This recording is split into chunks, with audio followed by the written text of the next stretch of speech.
start dancing. This might be a 30-minute talk.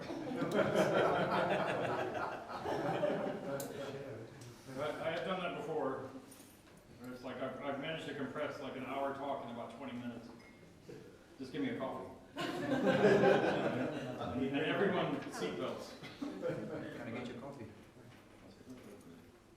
Okay, so thanks everyone for coming out. Wow, this is a great turnout. Thanks for being here. Some of you look so excited to be here. Yay! Thank you.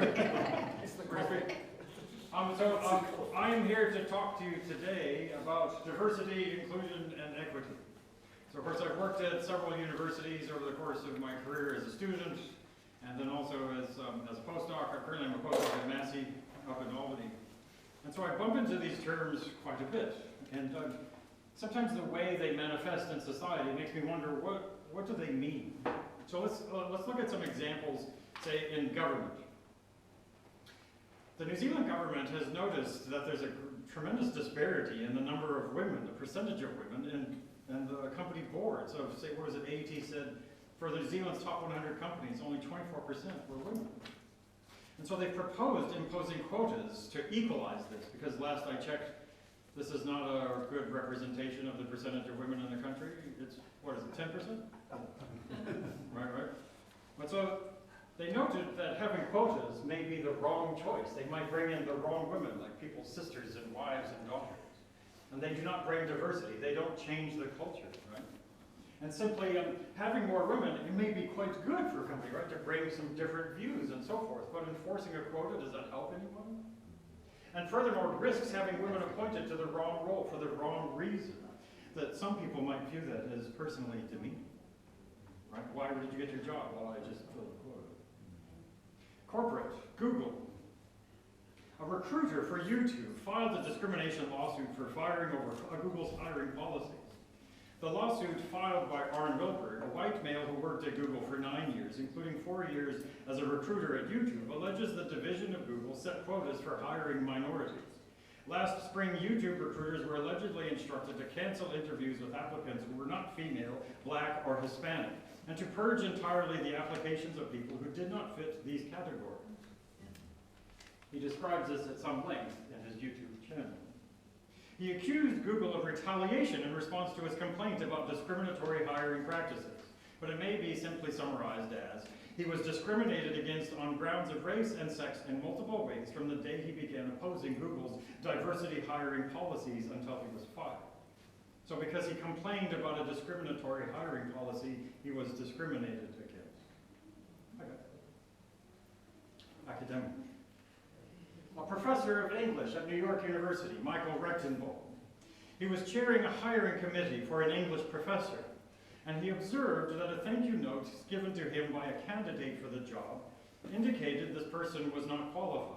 For you see, when he read the note, it would be clear that the person could not write. So generally, if you want an English professor, you want one that can write. It seems to be a standard qualification. Well, apparently, a colleague on the hiring committee attacked him verbally over this dispute. This candidate happened to be a black female whom this colleague championed and later was hired.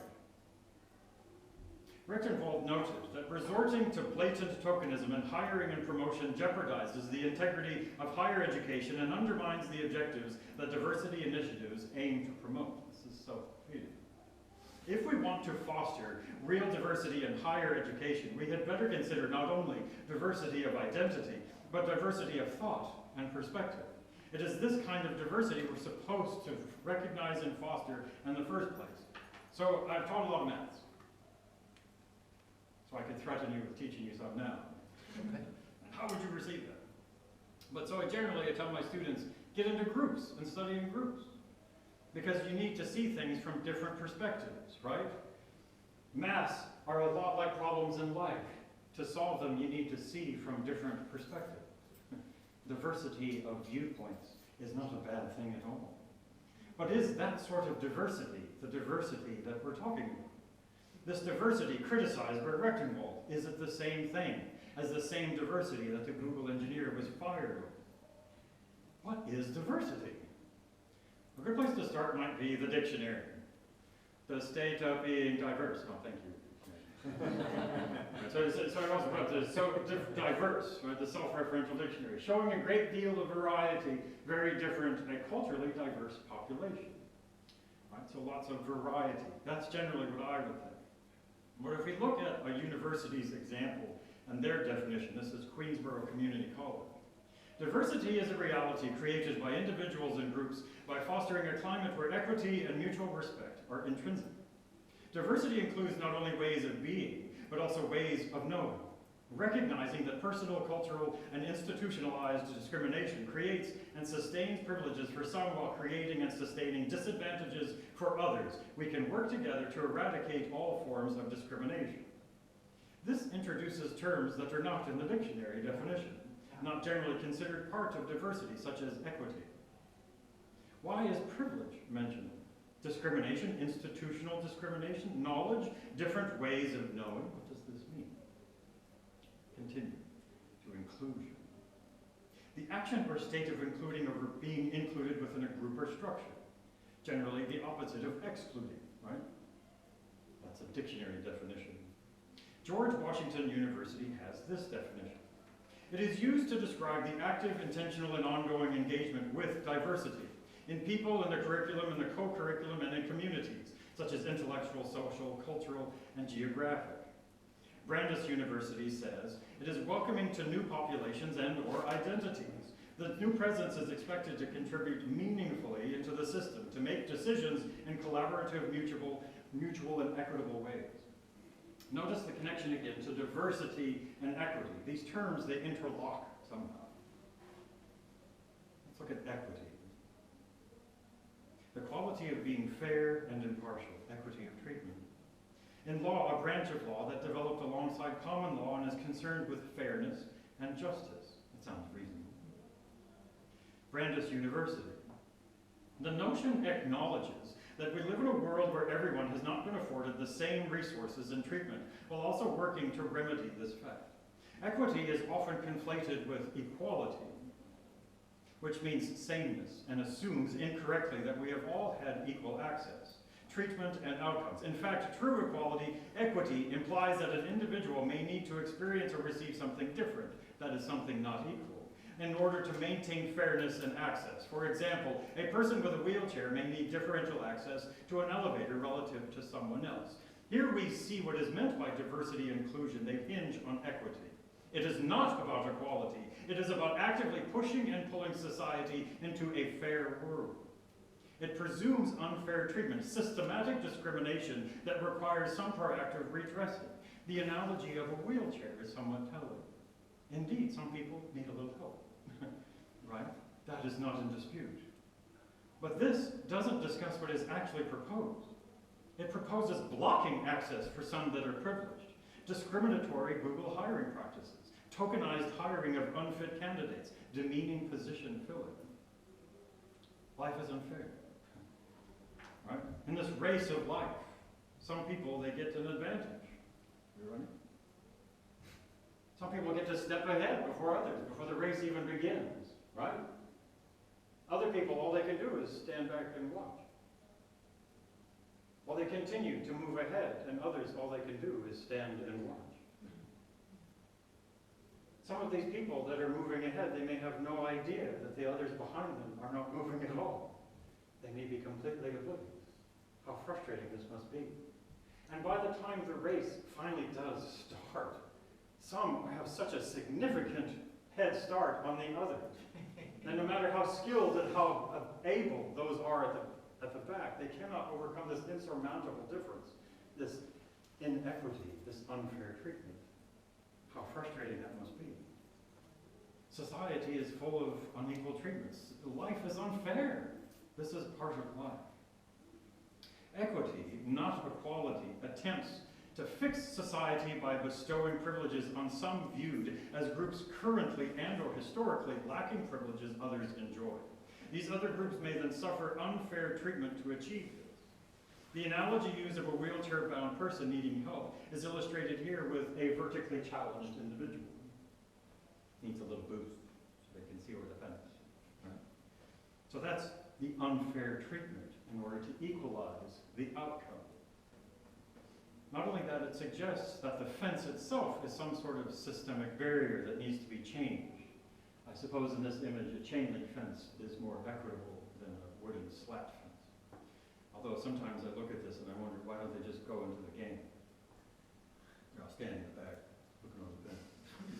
Just go to the game. But is this necessarily true in society?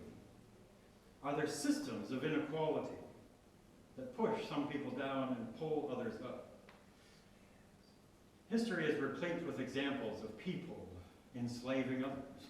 The Chinese, the Aztecs, the Romans, the Arabs. Native Americans enslaved Native Americans. African tribes enslaved other African tribes and sold them to European slave merchants. There is no lack of evidence for historical injustices committed by people against other people. These evidences have not been missed on thinkers over the years. Some ideologies have been proposed suggesting that society is partitioned according to economics, such as Karl Marx's ideas, that those who are wealthy are exploiting those that are poor and using their labor to enrich themselves. These ideas were extended in the 20th century by the Italian Antonio Gramsci, right? And he coined this phrase, cultural hegemony. I really don't like saying hegemony. It just doesn't taste right. So cultural hegemony. The idea is that one social group dominates another through the very culture of society. This includes like the history, the language, the stories, the music, and the food. I don't know how that works. I'll think about that, get back to you. But the idea is that they're using this dominance through culture to perpetuate their repression. This idea further evolved through the so-called Frankfurt School, and that's where the first time we see the name critical theory arrive. This idea of equity as defined is founded on an ideological perspective of society, a neo-Marxist perception of competing classes or identity groups forever locked in struggles for power. Those currently in dominance, the privileged, are claimed to assert their power through societal and institutionalized oppression. This ideology demands the oppressed groups, the marginalized, be liberated and paid reparations for the injustices afflicted by oppressors. Forever locked in power. What exactly is meant by the word theory here? Often one hears scientific theory. In this context, a scientist hypothesizes, cooks up a theory about the real world, gathers data, compares the results to the theory, either rejects or refines the theory, moves on. The objective is to understand the mechanisms and describe the real world, trying to figure out what is. Critical theory is a rather different version of the word. It is a vision of how society ought to be, setting a moral normative goal, and criticize the presumed wrongs of society, that is to problematize the systemic failures preventing the ought. And here we have the competing groups of dogs and cats that some of you may have noticed. The idea is that once you problematize and you see the issues with society that fails to live up to the moral standard, you fix it. This overall objective is to criticize the moral failings of society and fix them. That's the theory, that it's wrong and it needs to be repaired. It is not a scientific theory. It is not about collecting data and improving the theory. It is about seeking the evidence that supports the theory, regardless. It assumes society is fraught with immorality and needs to be fixed, particularly regarding the idea of cultural hegemony and similar ideas. In fact, this theory claims that science itself is bad and is partly a reaction to the 20th century and the remarkable technological advances that led to the deaths of millions. The technological terrors unleashed in World War II had a profound effect on people, no less than the lead scientist who helped design the bomb. This led to a reaction against science in some circles, that science was viewed as some claim to truth that was nothing more than a symbol of humanity's hubris with disastrous consequences. The analytical tools of reason, empirical data, rational analysis were cynically viewed as part of the problem. These were only viewed as manifestations of power and knowledge tied up in a cultural hegemony. This is the essence of postmodern thinking, the genesis of which 1960s France, by these three individuals, Foucault, Derrida, and Lyotard. They saw knowledge as a product of some powerful apparatus predetermining what can possibly be known, and the power of suppression embedded within language itself, and scientific discourses, or the knowledge produced by science, was just a juggernaut running roughshod over everything else, linked to ethics and political power structures, just to maintain the cultural hegemony. The idea of cultural hegemony exploiting language to dominate and suppress groups of victims may be illustrated by this.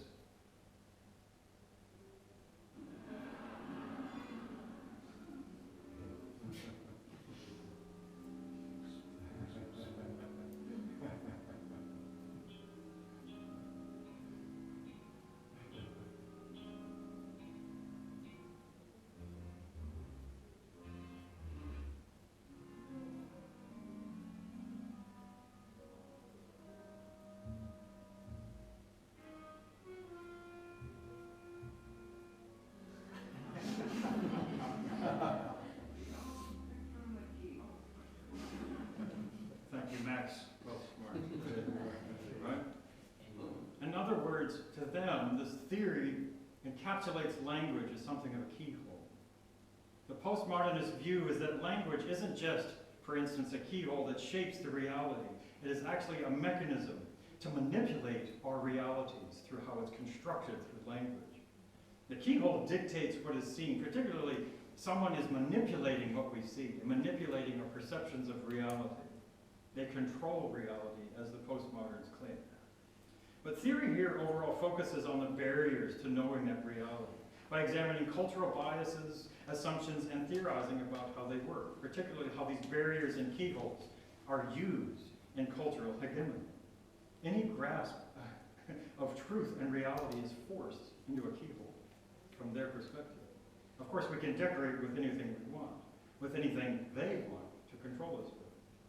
So they claim that there is essentially no objective truth, but instead they've slipped in an objective truth here rather cleverly. Oppressor classes use hegemony to dominate over others. That is an objective truth that is not in dispute. And further, they use language and culture as tools of power to control the suppressed, by controlling what can be known, by controlling views of reality. History, of course, is replete with examples of societies thriving on dominance and subjugation. Postcolonialism draws on Foucault's ideas about language constructing reality. History is made by men and women. It can also be unmade, so that our East becomes ours to possess and direct, Edward Said, Orientalism. Again, there is a kernel of truth here. The Romans wrote the history books describing the Celts as barbarians when they were anything but it was a convenient justification for conquering their civilization. And here this painting was commissioned some 150 years after the Spanish conquest of the New World, perhaps to portray it as something more palatable than the mere conquest of civilization. Foucault's linkage between power and knowledge, that those in power control what is known, particularly through language or paintings, holds some truth. But they take it to an extreme, questioning objective reality itself, except, of course, for the objective reality they insist on oppression. They smuggle in this little objective truth. These critiques of socially and language constructed truths aim sever salvos at science itself. In 1979, the postmodernists said, correspondence theory, or that we can claim truths about the real world by correspondence between evidence, empirical data, and some model, be it linguistic or mathematical, is false. This is what Rorty said in 1979. This takes a stab at my field, mathematical biology. Right? So mathematical biologists, what do? We bang our head on keyboards like most everyone else. Right? Why isn't it working? Right? But the essence is you construct mathematical models representing some biological thing. You compare your model against actual data to see, is it working? And then you use that model to predict, to make predictions I've seen mathematical biology models predict the existence of mechanisms that biologists had no idea existed. In a sense, it's if we created a way to look around the corner of the keyhole. There is an objective reality through this keyhole, and maths let us get to it. Of course, these proposals and claims attracted attention from so-called hard scientists, such as the physicist Alan Sokal in 1996.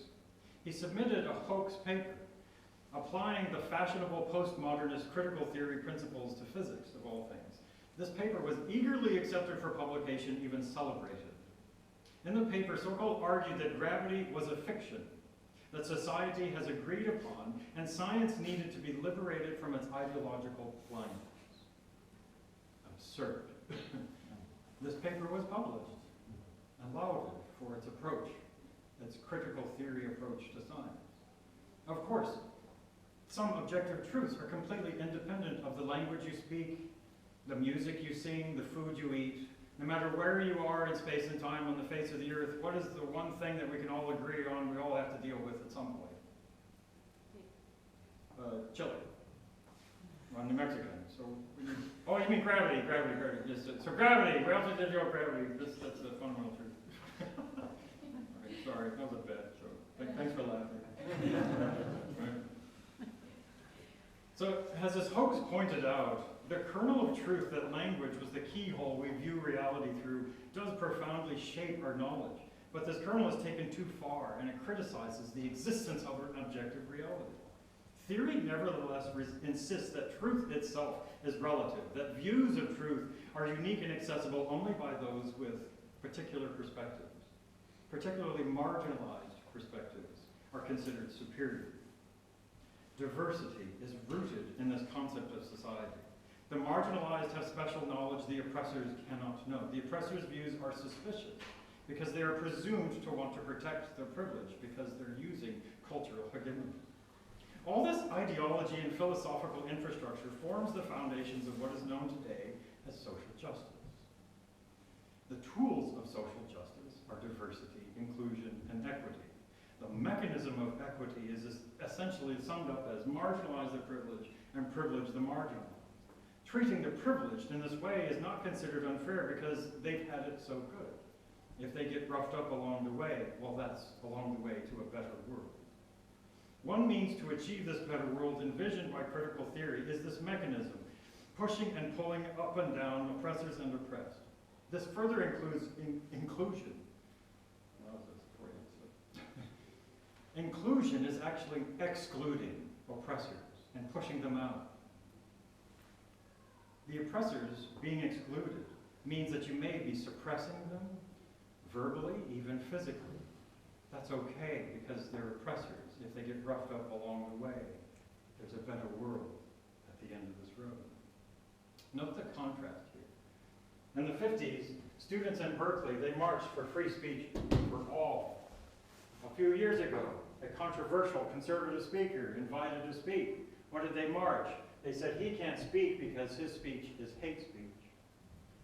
Only free speech for some. Something has changed. Did you know in the 1970s, the American Civil Liberties Union actually defended the rights for neo-Nazis to speak and to march and to parade about, because they said free speech is a right, a universal human right for all. Diversity in action, such as the tokenized hiring of an English professor, may sound relatively humorous. It may not be too concerning if your professor can't distinguish between a verb and an adverb. But what if you have a doctor in this situation? What if you go to a GP that is incapable of performing their tasks, that they were rubber stamped through medical school and were rubber stamped through certification? I'm all for more opportunities. Only 3% of Massachusetts General are black. Well, sure, let's get more blacks in there. But they have to be able to jump the hoops, right? So they have to establish they can do this. There's a reason why medical school is challenging.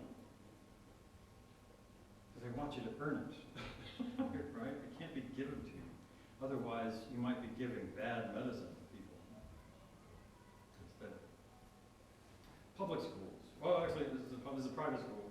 in New York City, the Bank Street School for Children on the Upper West Side claimed that their policy is a novel approach to fighting discrimination. This K-8 school of 430 kids is separating whites in classes where they're made to feel awful about their whiteness. All the kids of color are put in other rooms where they're taught to feel proud about their race, and they're rewarded with treats and other privileges. The program, these parents say, deliberately instills in white children a strong sense of guilt about their race. Some kids come home in tears saying, "I'm a bad person."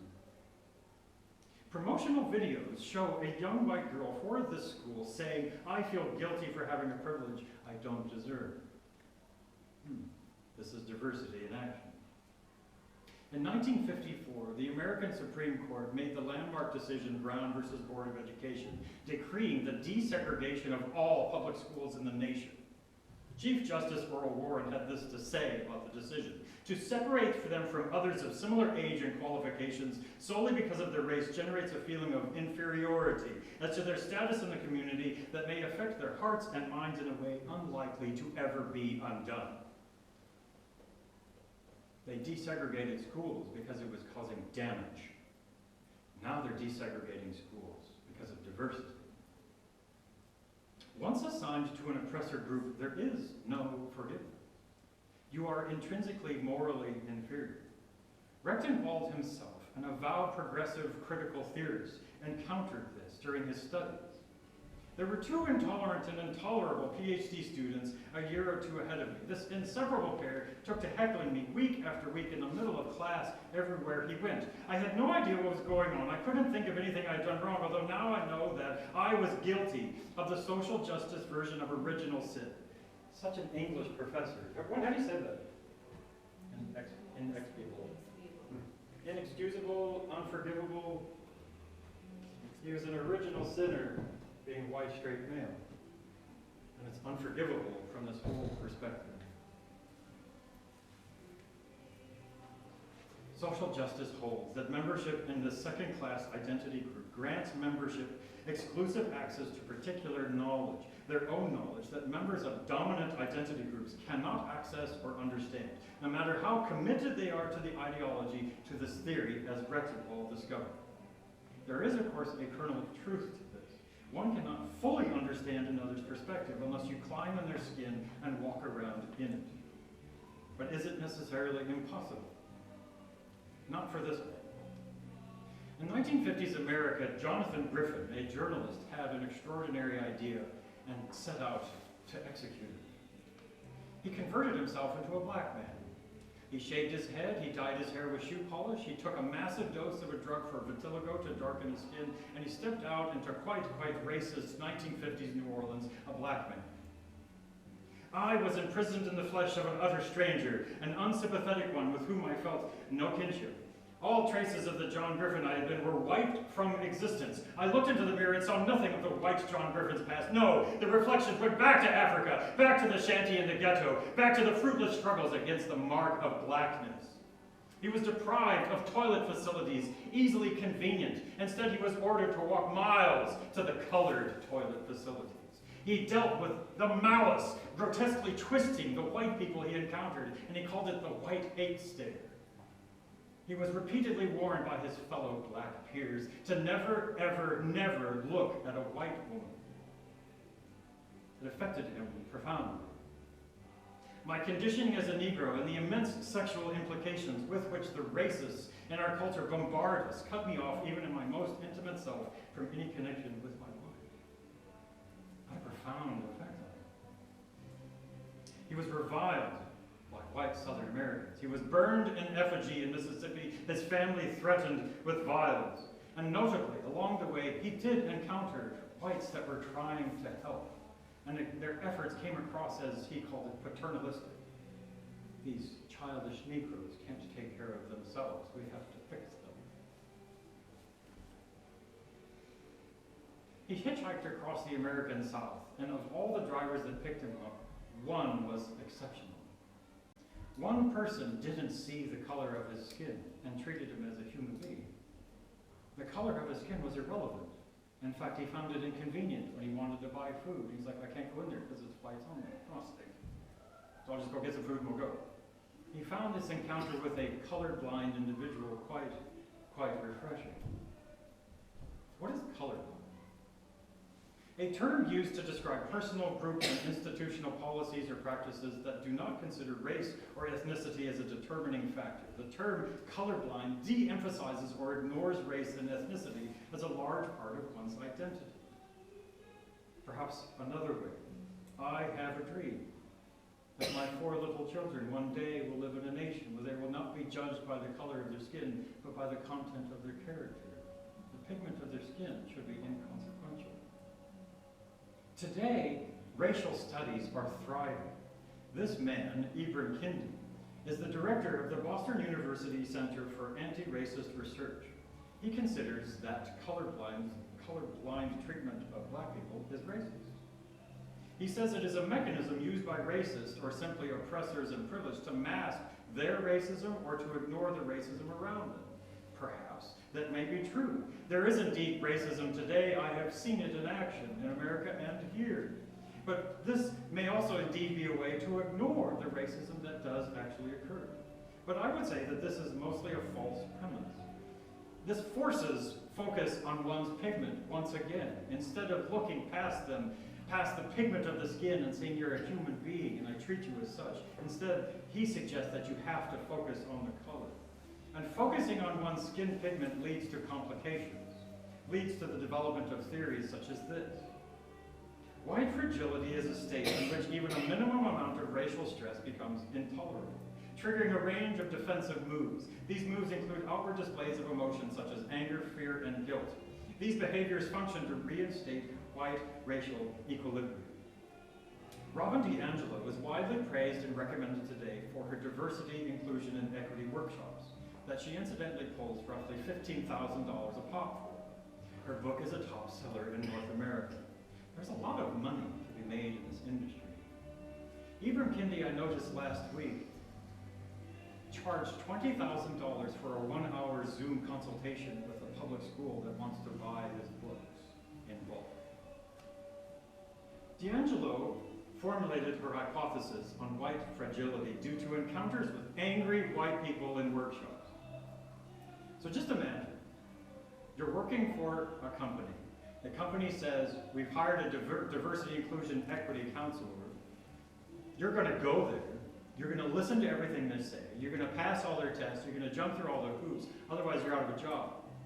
So you go to these sessions, and what do they tell you? You are a racist. What's the difference between me accusing everyone in this room, why did you murder your mother? If some of us actually reacted angrily, they might be because they're innocent, and they don't like being accused of something they did not do. This didn't seem to occur to Beverly DeAngelo. Robin DeAngelo. Beverly DeAngelo is an actress. Sorry, Beverly. Right? These experts on racism, they see racism everywhere. They say when there's racial disparities, that's racism. DeAngelo stated she presented a definition of racism that includes the acknowledgement that whites hold social and institutional power over people of color. Note the word acknowledgement, just like we saw in diversity, equity, and inclusion. This is not up for debate. You have to accept this. This is theory. This is the fundamental premise. This is the objective reality. There is suppression, there is systemic, institutionalized racism. This undergirds all of these ideas. We should therefore be able to find evidence of it everywhere in society. It's systemic. So I shouldn't have to look too far to find evidence of it.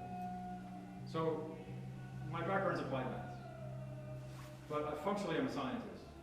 So if you make a claim like this, my knee-jerk reaction is like, prove it. Where's the data? I want to see data. So I went to go find some data.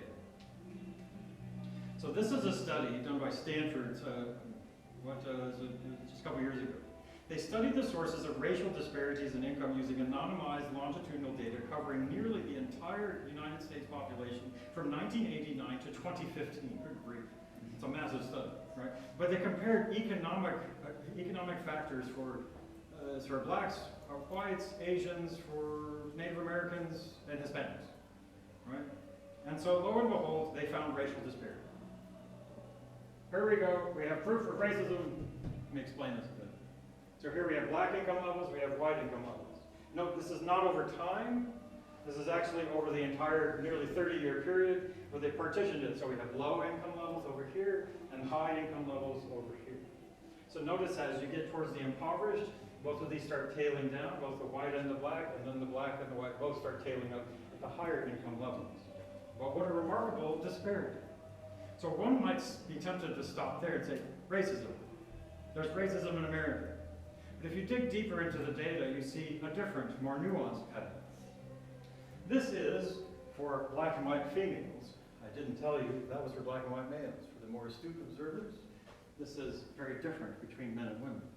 Here, actually, black women are slightly above the white women over all income levels for 30 years. That doesn't quite fit a racist pattern. Other patterns came out that were most interesting. Marriage rates between blacks and whites in America for 30 years over a wide range of income levels are greatly different. There's a tremendous difference between them. Not only that, they found a disturbing correlation between poverty levels for blacks and the lack of fathers. So for low father presence, the poverty rates are spectacular. Children. That's for America. It's a little bit harder, but I found some data for New Zealand. New Zealand's a bit smaller. But so the corrections department, they noticed there was a tremendous overrepresentation of Maori in the criminal justice system. And so some of their data is quite striking. So it's like, so the percentage of Maori in the population is only about 14–15%. But the arrest rates for them are rising and nearly merging with the European, which are significantly higher proportion of the population. So there's a massive disparity. There's a lot more of these people getting arrested, being processed in the system. So they commenced a study. Why? Why are we seeing this disparity? Is it racism? Is it something else? They found compelling evidence of bias has not been identified. At every step, they did find a few key components that looked of concern, but it wasn't much of a disparity to be overall concerned that this is some sort of systemic racism. Moreover, they said there's other possibilities. Digging deeper into the data, they found striking patterns. Young Maori women are having kids, 15 to 17, at a spectacularly high rate. They are far overrepresented in these figures. Moreover, they noted that there are some socioeconomic disadvantages involved, but they pointed to a long-term analysis from Christchurch where the links between race, between ethnicity, and the acts of violence disappeared. It is from this. Ferguson, who performed the study, concluded that principal factors explaining correlations between ethnicity and violence centered around higher rates of exposure to physical punishment, lower maternal care, parental alcohol problems, criminal offending. The rates of involvement in interpersonal violence were not significantly higher than non-Maori reared in similar childhood environments. So whether you're European Maori or something else, being raised in an abusive environment likely means you're going to grow up and be violent and be handled by the justice system. Doesn't matter if you're Maori or not. Depends on the environment you grow up in. We see for America economic disparities and correctional disparities in New Zealand, but the underlying issues are clearly not racist. Much more could be explored here. But so notice this doesn't change the fact that we see disparities. There are differences in some of these patterns, right? In different groups, only so many women are hired on corporate boards, 24%, right? And we only see, in medical professions, what was that, 3% for blacks in that hospital in the States? But the question is really why? Is it because of racism? We've seen some specific examples where no, you dig into the data, it doesn't look that way. But critical theorists and social justice warriors demand that that is it. Their perfect vision of society demands that equality of outcome is the only standard of acceptance. And until we get there, society must be constantly critiqued and torn apart and rebuilt until we get to equality of outcome. This is impossible. Thomas Sowell, in his expansive work on studying this very issue, noted that the idea of the world would be a level playing field if it were not for genes or discrimination is a preconception in defiance of logic and fact. Sowell thoroughly investigates this issue. My gosh, the amount of data that this guy cites. It goes back 150 years. He's got so much information in this book, it's insane. So if you really want to dig into the data, see this guy's book. There's tons of information in this thing. He states, "Nothing is easier to find than sins amongst human beings, but to automatically make those sins the sole or even primary cause of different outcomes amongst different peoples is to ignore many other reasons for these disparities." Geography. So how many of you know I'm not from New Zealand? Does that become obvious? Right? I'm from New Mexico. New Mexico is like the direct opposite, right? It's landlocked, it's mountainous, and it's dry as a bone. New Mexico has lots of beaches, but no ocean. Oh, come on, laugh. Right? Oh, the food is like totally different, right? I grew up with very spicy food. So one of the first things I struggled with when I moved to New Zealand is like, could I have it spicy, please? Go to the Asian noodle shops, right? And so I know they're probably going to make it hot because they're laughing, right? The choices I make are largely shaped by where I grew up. Geography is not racist. Moreover, people don't associate or make choices in this fashion. Imagine if you went to a party and someone did this. To my left, you'll recognize Gary Dyke in Denver, Dragon. Greetings. It's a pleasure to meet you. How would you feel about that? Especially what if you roll the dice and it's like, oh, it's really disgusting to meet you. I have to go try the dice on these people. Right? We don't do that. Right? When we make choices, right? We don't do this. Maybe we should put the dice away before I take them. Wait, I'm getting an idea. Right? The ideas we have, the choices that we make, we don't do like that. I think I'm going to be a mathematician, yay! I think I'm going to move to New Zealand, yay! Right? That's not how I made my life choices, thank you very much. Right? It's impossible to obtain equality of outcomes because we all don't make the same choices. We all don't make choices in the same way.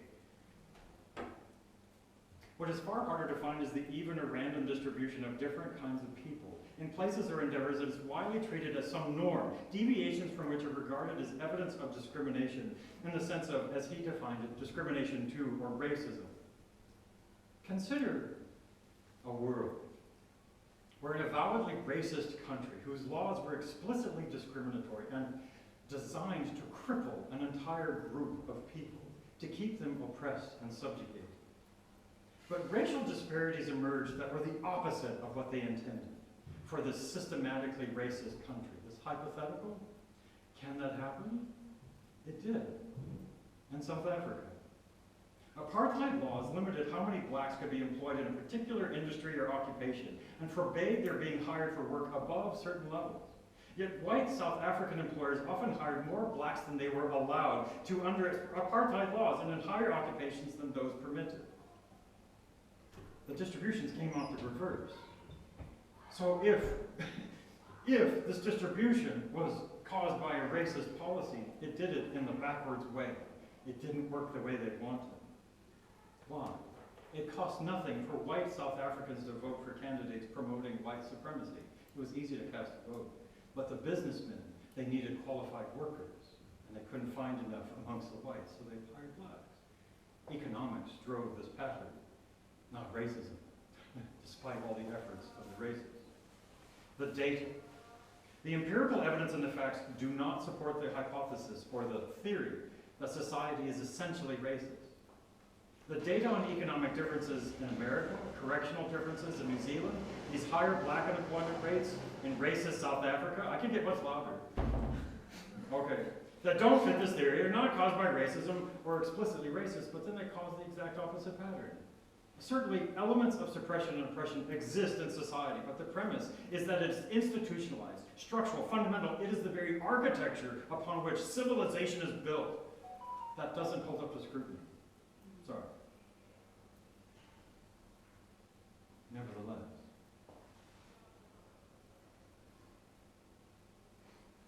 this leads intellectuals such as Kendi to make statements such as this. The theory. Every policy in every institution, in every community, in every nation is producing or sustaining racial inequity or equity. Every nation around the world. If discrimination is creating equity, then it is anti-racist. If discrimination is creating inequity, then it is racist. The only remedy to racist discrimination is anti-racist discrimination. The only remedy to past discrimination is present. The only remedy to present is future. Discriminate, discriminate, discriminate. This is avowedly racist. Sorry, Kendi. And it reminds me of that statement by Nietzsche. He's been hunting dragons too long. Right? The abyss stares into you and uses you for its own purposes. That's not enough for Kendi. He wants to establish and permanently fund a Department of Anti-Racism comprised of formally trained experts on racism.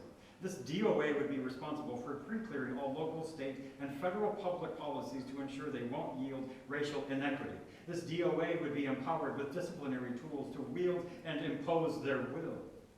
This is distinctly totalitarian. This is distinctly Orwellian. Unfortunately, we see this happening already.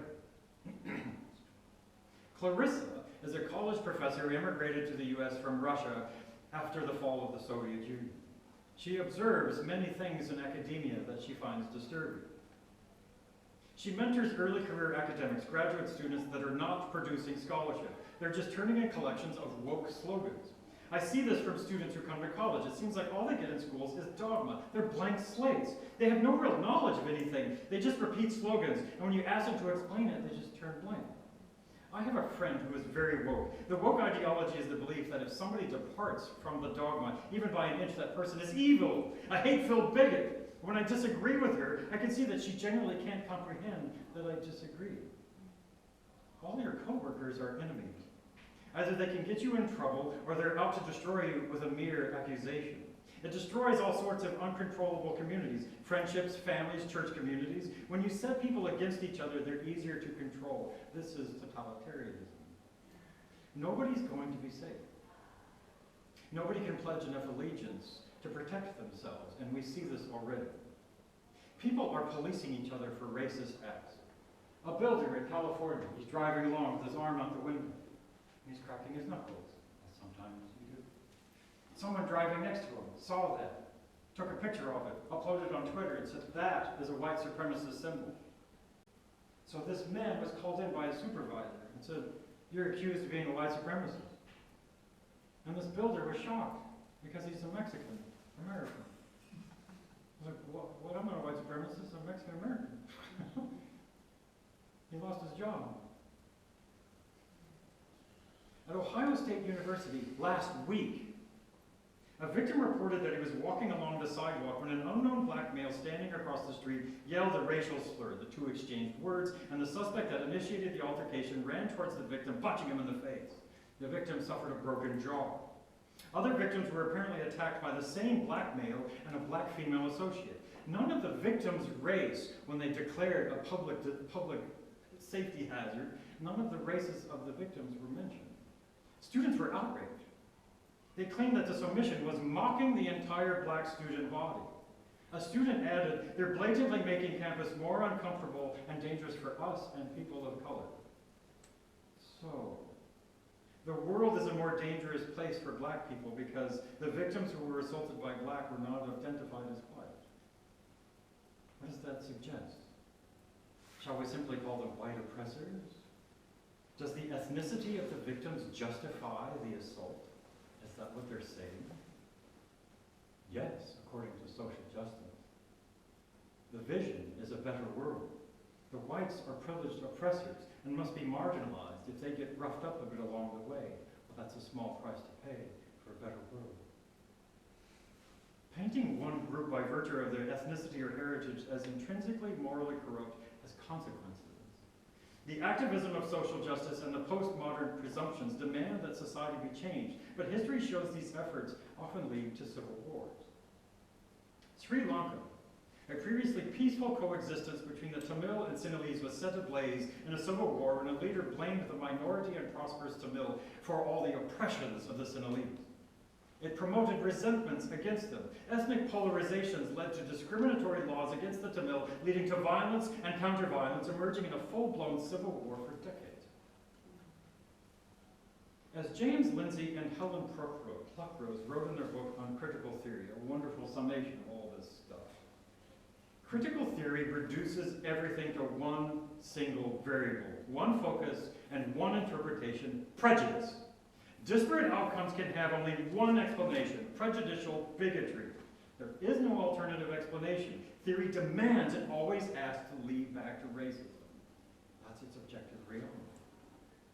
Such an obsessive focus on race, combined with dismissal of liberal universalism, like free speech for all, human rights, is seen as a myth that benefits white people, is not likely to end well.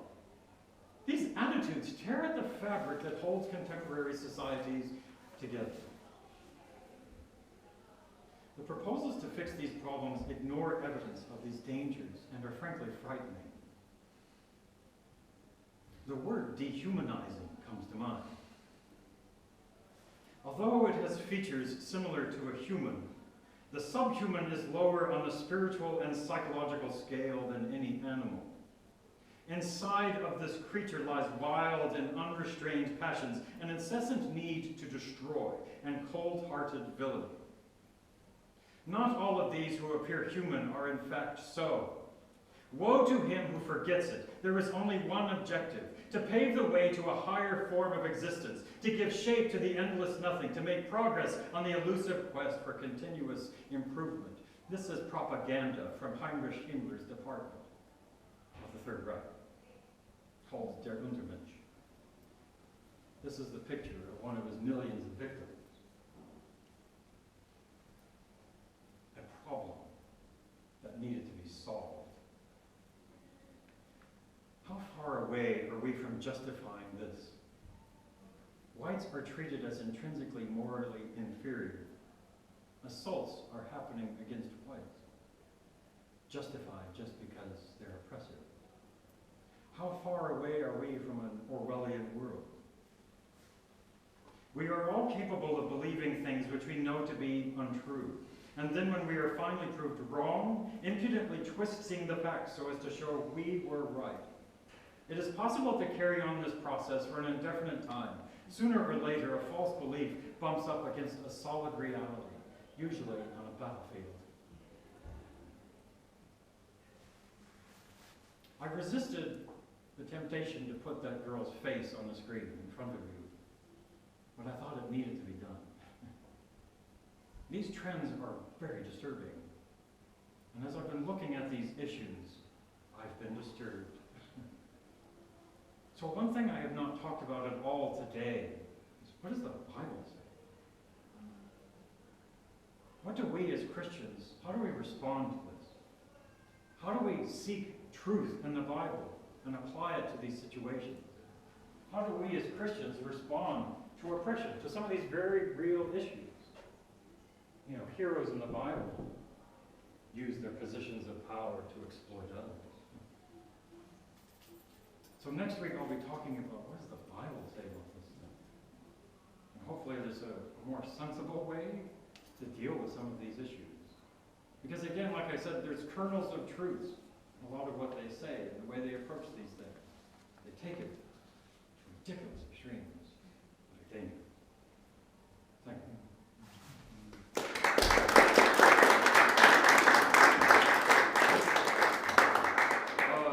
I think I went over a little bit, but is there any questions? Do we have time for questions? Okay, sweet. Okay, no questions. Thanks. Goodbye.